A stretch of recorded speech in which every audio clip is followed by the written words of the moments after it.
Hello friend, welcome to mister Lalit fact. Maximum लोगों ने Ukraine और रशिया के वार का इग्नोर कर रहा है। आप देखो तो अमेरिका और ईरान को वार से भी ज़्यादा वहाँ पर इंटेंस अटैक इन्वेजन वहाँ पर यूक्रेन और रशिया के बीच हो रहा है। मगर यहाँ पर सभी जो उसको इम्पेक्ट उतना नहीं पड़ रहा है जितना जो रशिया यूक्रेन का वार है, जितना जो अभी जो इम्पेक्ट पड़ रहा है जो ईरान अमेरिका को जो स्टेट ऑफ हॉर्मुज के लेकर, तो सभी को नज़र यहाँ पर है। मगर वहाँ पर जो देखे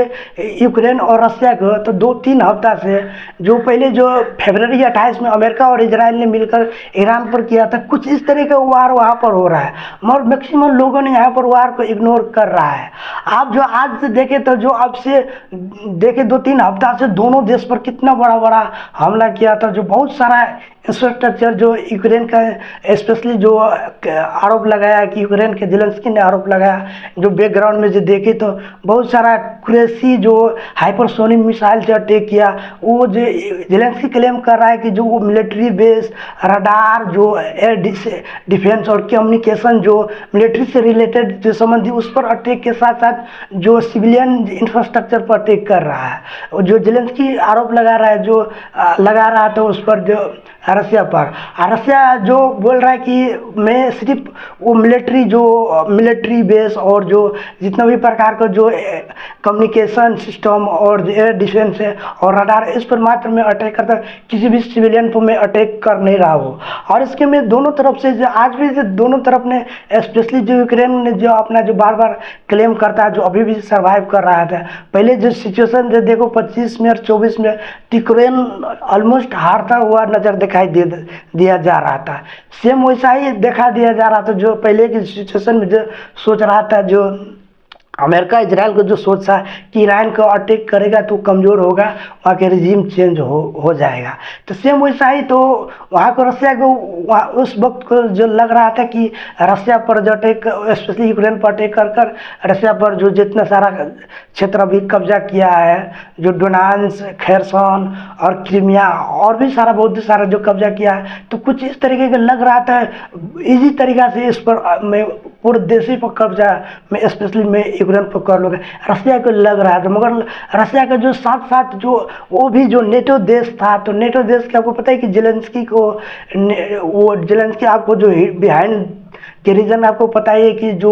दोनों देश को वार होने का कोई भी तो कारण होता है। तो आपको जो देखे तो रसिया को तो एक ही सोवियत यूनियन, अपना ये सोवियत यूनियन और साथ साथ जो सोवियत यूनियन के ये टेरिटरी देख रहा है, और जो अपना सिक्योरिटी हो वहाँ पर जो यूएई जो है नेटो कंट्री का जो बॉर्डर साझा करता है, इसके लेकर उसको थ्रेट सेम आप इजराइल और लेबनान को लेकर। तो इजराइल अभी जो सिचुएशन बना रहा है, जो स्टैंड ले रहा था, सेम जो रसिया के यहाँ पर आप देख सकते हैं। इसके सिक्योरिटी के लेकर यूक्रेन कर इस एरिया में अपना वो कब्जा, जितना भी कब्जा और कई सारा इसके लेकर जो शांति, जो डोनाल्ड ट्रम्प ने अलेक्सा में मीटिंग भी हुआ था कि हुआ था, वो ऑलमोस्ट पहले हो गया था, क्योंकि जो इसमें शामिल जेलेंस्की को नहीं किया था और यूरोपियन लीडर को नहीं किया था,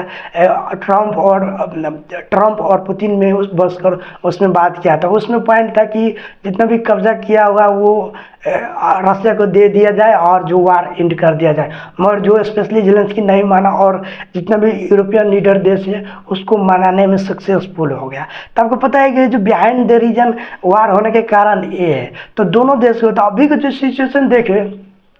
तो दोनों देश से जो इतना वार जब भी और किसी को नज़र इस पर जान आ रहे, तो दोनों पार्टियां वार और इन्वेजन बहुत इंटेंस रूप में जा रहा है। तो दोनों पार्टी का जो और इस सबको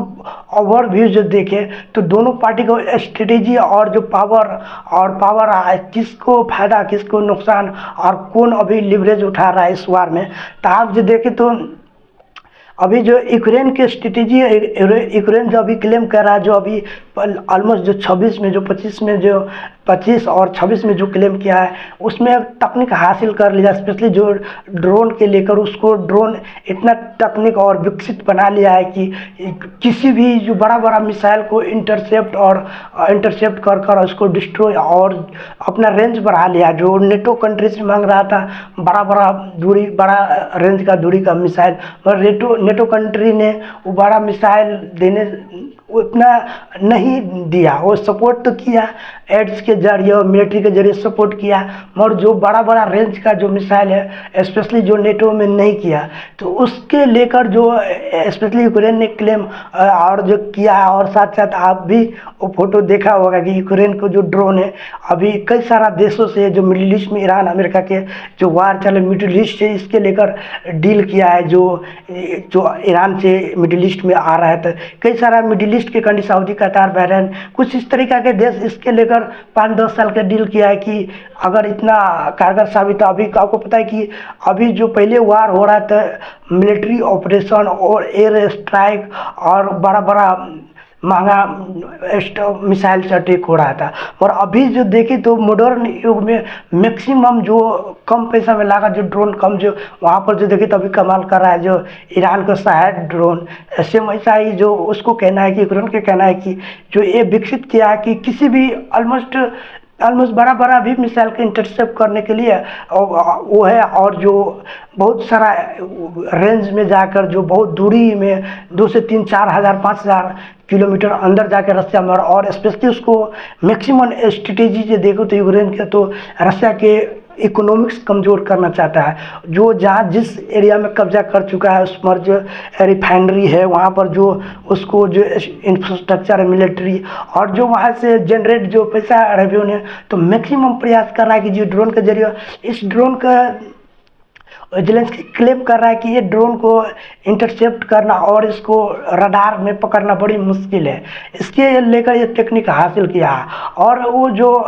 रशिया को जो देखे तो इसके लेकर कुछ अपना वो भी बोला है कि हाँ इसके लेकर इस कुछ हद तक इसमें नुकसान पहुंचाया है, यूक्रेन ने नुकसान पहुंचाया है। जो स्पेशली जो देखे तो वहाँ पर जो रिफाइनरीज, आपको पता है कि रशिया को भी वहाँ पर जो तेल से सबसे इम्पोर्टेंट जितना भी प्रकार का जो सेंक्शन ईरान पर लगा हुआ है, तो उतना ही सेंक्शन लगा हुआ है नेटो कंट्री में लगाया हुआ है रशिया पर। तो वहाँ पर समस्या वही है। तो एक तो तेल ही वहाँ पर भी बचा था, तो उसको मैक्सिमम जो यूक्रेन का जो स्ट्रेटेजी है मैक्सिमम जो रिफाइनरी पर जो ऑयल जो सप्लाई है उस पर मैक्सिमम उसको डिस्ट्रॉय, उस पर अटैक कर रहा है। और साथ साथ मिलिट्री और अपना कई सारा जो यूक्रेन क्लेम कर रहा है कि कितना सारा जो 600, 700, 800 किलोमीटर जो पहले जो रशिया के द्वारा जो कब्जा कर लिया गया था, तो उसको मैं कब्जा आप वापस करने में सफल हो गया, एक क्लेम उसका। और मगर उसको रशिया के जिस साइड से देखे तो रशिया डायरेक्ट खुला छोड़ दिया, तो मैं ऑपरेशन में जारी रखूँगा, मैं इस पर अटैक में बड़ा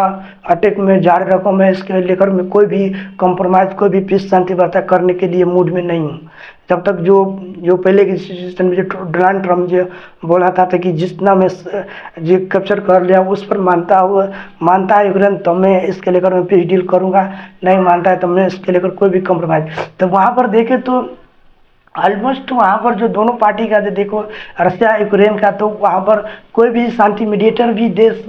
उसमें उतना अभी यहाँ ईरान और अमेरिका के वार में लगा हुआ है, वहाँ पर भी अभी डेवलपमेंट उसमें भी 80% नहीं दिखाई दे रहा है कि दोनों के जो सेम पॉइंट है, जो यूक्रेन का जो रशिया का जो पॉइंट है, तो इसमें उस पर लेकर 1.5 लाख लगा हुआ है। क्योंकि वहाँ पर जेलेंस्की नहीं मान रहा है, वहाँ पर जो रशिया है जो आपको पता है कि पुतिन वहाँ पर उसको थ्रेट है, जो नेटो एक्सपेंशन के लेकर थ्रेट है, इसके लेकर, और सोवियत यूनियन तो वो भी अपना तो उसके लेकर है। तो वो देखे तो कुछ इस तरीका क्या है। और जो हाल ही में जो हुआ है जो G7 जो देशों को जो बैठक हुआ है जो 15 मई के जो वहाँ पर जो बैठक हुआ है, तो इसमें तो आपको पता है कि जो इसमें जो नेटो कंट्री, स्पेशली इसमें नेटो कंट्री तो नहीं है मगर जो 7 देश में पहले जो शुरू हुआ था तो 6 देश था, तो मगर बाद में इसमें जोड़ा कनाडा इसमें जुड़ गया। तो इसमें मैक्सिमम इसको जो ऑब्जेक्टिव है, इसको गोल है, जो इसको जो G7 देशों का गोल है कि देशों के जो व्यापार अच्छा करना और जो दोनों देशों को व्यापार अच्छा करना, अर्थव्यवस्था को स्टेबिलिटी रखना, और जो जितना भी प्रकार का जो सहयोग सपोर्ट है और जियो पॉलिटिक स्टैंड और बातचीत और वर्ल्ड में क्या हो रहा है इसके लेकर कुछ इस तरीके का इसको ऑब्जेक्टिव है। और जो इसमें जो लेकर इसमें मुद्दा स्पेशली यूक्रेन के मुद्दा इसमें लाया गया था। साथ ही साथ इसमें इसमें इस बैठक में स्पेशली जो देश इसमें सदस्य नहीं होते उसको भी इनवाइट किया जाता है, स्पेशली चाइना और इंडिया को। तो स्पेशली इसमें चाइना और इंडिया को जो देखें तो इसमें अभी इस बार इंडिया को इनवाइट किया। आप जो फोटो के माध्यम से देख सकते हैं, कई वीडियो माध्यम से देख सकते हैं कि अभी जो इन्वाइट किया गया क्योंकि इंडिया इसमें सदस्य नहीं है, G7 का सदस्य नहीं है, फिर भी इसको इन्वाइट किया गया है। और